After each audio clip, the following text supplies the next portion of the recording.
안녕하세요. 세이프 플란트 치과 대표 원장 이창규 원장입니다. 임플란트가 끝나셨다고 해도 관리를 잘 못하면 임플란트 주위염이 생겨서 임플란트를 잃으실 수도 있는데요. 오늘은 임플란트 주위염에 대해서 설명드려 보도록 하겠습니다.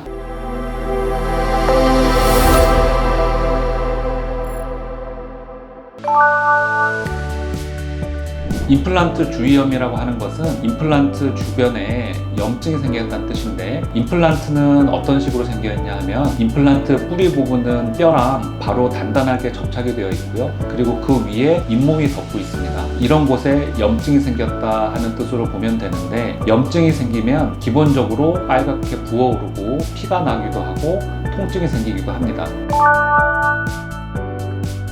임플란트 주위염이라고 하는 건 말 그대로 염증이니까 염증의 기본적인 불편함을 다 갖추고 있는데, 일단은 많이 붓는 거, 많이 부어 있는데 건드리면 피가 나기도 하고요. 또 염증이 있으니까 아프기도 합니다. 처음에는 염증이 생긴 게 간단한 증세들을 일으키지만, 이 염증이 더 진행되고 컨트롤되지 않으면 그 염증이 뼈까지 퍼졌을 때 뼈를 누릴 수가 있거든요. 임플란트가 흔들리기도 하고, 심하면 임플란트가 꽂게 되고 다시 치료를 해야 되는 일이 생길 수도 있습니다. 임플란트 주위염이라고 하는 건 치주염이랑 비슷한 원리인데, 음식 찌꺼기나 그런 것에 의해서 세균이 증식을 하면 그런 것들에 의해서 생기는 염증이에요. 임플란트를 하셨을 때 가장 큰 불편함이 자연치아랑 비교해 볼 때 음식이 많이 낀다는 거거든요. 또 다른 문제가 있는데, 정상적인 치아에서 있는 자정작용이 임플란트는 잃어버렸어요. 뼈가 많이 녹았으니까 우리가 침이라든지 또는 입의 움직임, 헹궜을 때 그런 움직임에 의해서 청소가 안 되는 부분이 많이 생겨서 기본적인 간단한 자연치아 하듯이 구강 관리를 해서는 관리가 안 되는 부분이 많거든요. 양치가 안 돼서 청소가 잘 안 돼서 음식물 찌꺼기가 남고, 그래서 세균이 생기는 것, 흡연을 하신다든지 술을 많이 드신다든지 이런 것들도 영향이 있을 수 있고요. 선천적인 영향이 많을 수 있어요. 유전으로 인해서 잇몸 염증이 많이 생기는 분은 기본적으로 드시는 음식들이 이렇게 끈적끈적해서 잘 청소가 되지 않는 음식을 드신다든지, 침의 양이나 흐름성이 다른 분보다 좀 떨어져서 청소하는 능력이 좀 떨어진다든지 유전적인 영향도 받을 수 있으십니다.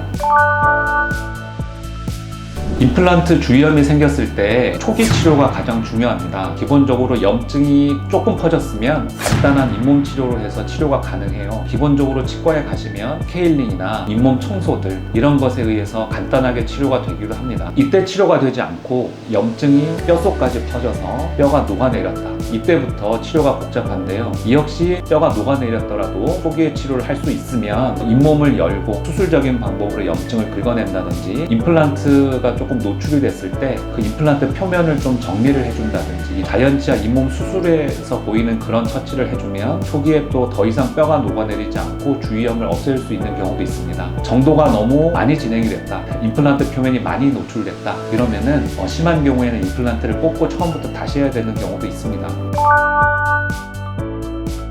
임플란트 주위염이 정말 오래 방치가 되고 손쓸 수 없는 상황이 되었을 때는 결과적으로 임플란트를 뽑고 임플란트를 다시 뿌리부터 심는 것부터 시작해서 다시 해야 되는 경우도 생기는데, 결론적으로 말씀드리면 주위염이 너무너무 심해져서 뼈가 너무 많이 녹았다, 그런 경우에 따라서 임플란트를 못하는 경우도 있습니다. 초기에 발견하고 치료를 하시는 게 중요한데요. 대부분은 임플란트를 하실 수가 있는데, 임플란트를 하게 되면 임플란트를 뽑아내고 염증 조직을 깨끗하게 청소를 해낸 다음에 뼈 이식을 통해서 손실된 뼈를 복구를 하고, 그리고 임플란트를 하는 과정을 거치면 임플란트를 하실 수 있습니다.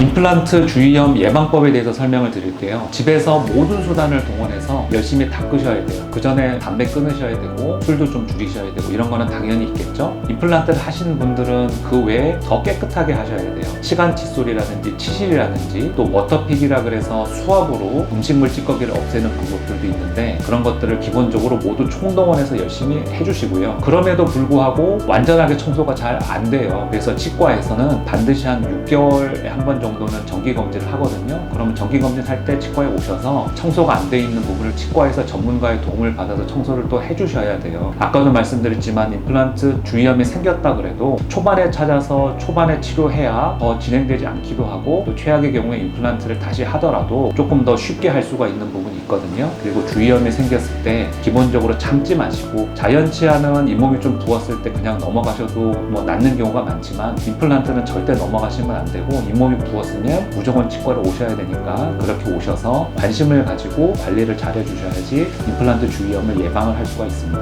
임플란트의 수명에 대해서 많이 물어보실 때 임플란트는 반영구적으로 씁니다 하는 설명을 많이 드리거든요. 임플란트도 오래 쓰시려면 앞에서 설명드린 관리법 철저히 해주셔서 임플란트 주위염을 예방해 주셔야 되고, 그리고 주위염을 생겼으면 어떻게 치료를 해야 된다는 거 오늘 주의 깊게 자세하게 설명드렸습니다. 지금까지 세이프 플란트 치과 대표 원장 이창규 원장이었습니다.